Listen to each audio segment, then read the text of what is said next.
আসসালামু আলাইকুম। Breaking stigma with doctor Abdul Kader চ্যানেলে সবাইকে স্বাগতম। মোবাইল আসক্তির বয়সভিত্তিক আলোচনাতে আমরা গত পর্বে আলোচনা করেছিলাম শিশুদের মোবাইল আসক্তির কারণগুলো নিয়ে।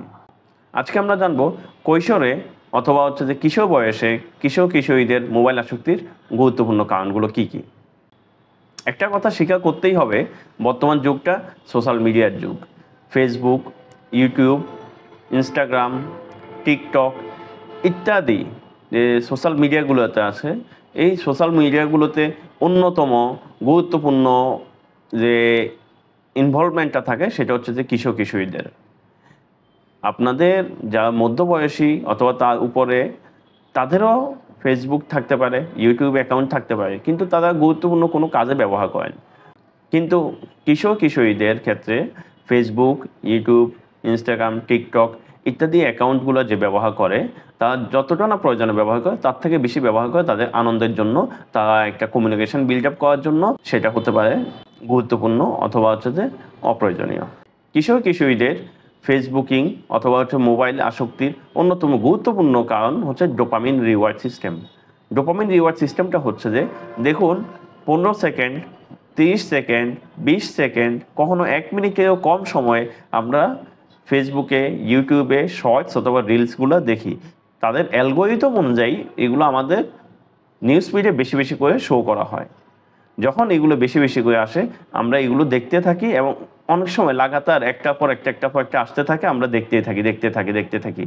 কিশোর কিশোরীদের ক্ষেত্রে এসব শর্টস অথবা রিলসগুলোতে বিভিন্ন ধরনের আকর্ষণীয় তথ্য থাকে অথবা বিভিন্ন ধরনের কন্টেন্টগুলো থাকে, যেটা তাদেরকে আকৃষ্ট করে এবং তাদের মধ্যে একটা আনন্দময় অনুভূতি তৈরি করে। যখন তারা শর্টস অথবা রিলসগুলো দেখতে থাকে, তখন ব্রেনের মধ্যে ডোপামিন হরমোন নিঃসরণ হয়।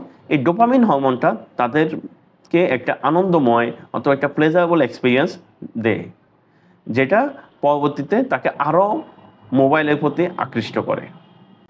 ইট পাথরের এই শহর অথবা গ্রাম, দেখবেন এখন মানুষের মধ্যে যোগাযোগটা কমে গেছে। সোশ্যাল মিডিয়াতে যোগাযোগ থাকতে পারে, কিন্তু তাদের ফেস টু ফেস অথবা সামনাসামনি কথা বলার প্রবণতাটা কমে গেছে। আগে চায়ের টেবিলে বসলে অথবা একটা চা দোকানে বসলে বিভিন্ন ধরনের বিষয় নিয়ে মানুষজন আলোচনা করতো, কিন্তু এখন দেখা যায় মোবাইল ছাড়া আলোচনা হচ্ছে না।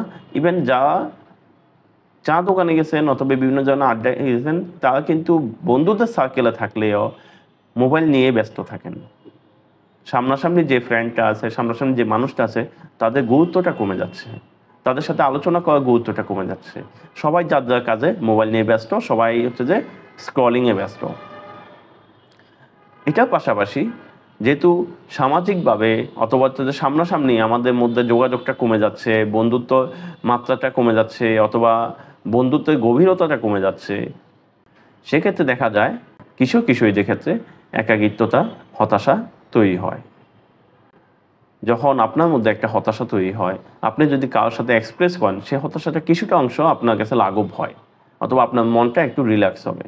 যখন আপনি এক্সপ্রেস করতে পারছেন না, তখন এই জিনিসগুলো আপনার মধ্যে আরও বেশি হইতে পারে, আপনার হতাশা, ডিপ্রেশনটা আরেকটু বেড়ে যেতে পারে। তখন আপনি এই হতাশা কাটানোর জন্য আপনি মোবাইল, ফেসবুকের শরণাপন্ন হচ্ছেন। চতুর্থ যে কারণ, সেটা হচ্ছে একাডেমিক প্রেশার। একাডেমিক প্রেশার বলতে বর্তমানে আমাদের কিন্ডারগার্টেন থেকে শুরু করে আপনার হচ্ছে যে মিড লেভেলে স্কুল, হাই স্কুল, ইভেন কলেজেও দেখা যাচ্ছে বিভিন্ন ধরনের অ্যাসাইনমেন্ট, বিভিন্ন ধরনের হোমওয়ার্ক, ক্লাস টেস্ট ইত্যাদি সকল ইনফরমেশানগুলো মোবাইলের মাধ্যমে অথবা একটা হোয়াটসঅ্যাপ গ্রুপের মাধ্যমে স্যার এবং ম্যাডাম অথবা হচ্ছে যে স্টুডেন্টদের সাথে টিচারদের একটা যোগাযোগ হচ্ছে। আলটিমেটলি সেটার জন্য হলো মোবাইলটা বাচ্চাদের হাতে অথবা বাচ্চাদের কিশোর কিশোরীদের হাতে চলে যাচ্ছে। যখন তারা দীর্ঘক্ষণ সময় মোবাইল নিয়ে ব্যস্ত থাকতেছে, তারা এই প্রয়োজনীয় সময়টার বাইরেও প্রয়োজনীয় কাজটা শেষ করেও কিন্তু অপ্রয়োজনীয় অথবা অনেক সময় দেখা যাচ্ছে যে তাদের যে টেক্সটটা স্যার ম্যাডাম দিয়েছে সেটা অনেক সময় তারা দেখেই নি, কিন্তু তারা মোবাইল নিয়ে বসে আছে। তারা বিভিন্ন ধরনের ফেসবুকিং, ইউটিউবিং অথবা হচ্ছে যে টিকটক, ইনস্টাগ্রাম অ্যাকাউন্টে ঢুকে তারা স্ক্রলিং করছে।